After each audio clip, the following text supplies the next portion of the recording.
इंदिरा गांधींच्या हत्येनंतर काही तासांतच एम्समध्ये सोनिया गांधी आणि राजीव गांधी यांच्यातील वाद पाहिल्याची आठवण काहींना आहे.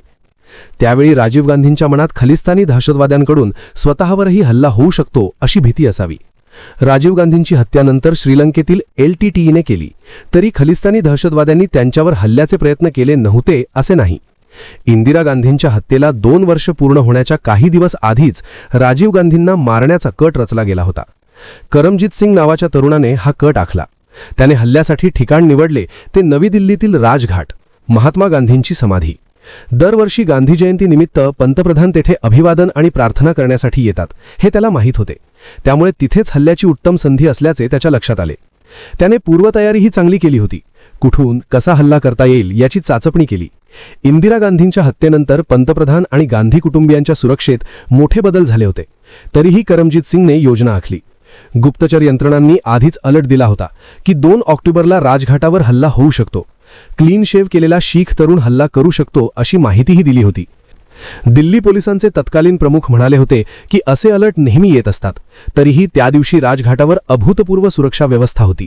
संभाव्य धोक्याच्या सर्व ठिकाणी रक्षक तैनात, उंच इमारतींवर स्नायपर्स, रस्ते सुरक्षित. पण एक मोठी चूक झाली. कार्यक्रमाच्या 24 तास आधी स्क्रीनिंग आणि कॉम्बिंग ऑपरेशन सुरू करणे अपेक्षित होते, पण ते 1 ऑक्टोबरला दुपारी 4 वाजता सुरू झाले, उशिरा आणि कमी सूर्यप्रकाशात.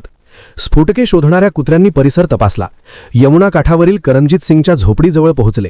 संशय आला, पण कुत्र्यांना काही सापडले नाही म्हणून दुर्लक्ष झाले. अशा प्रकारे तो वाचला.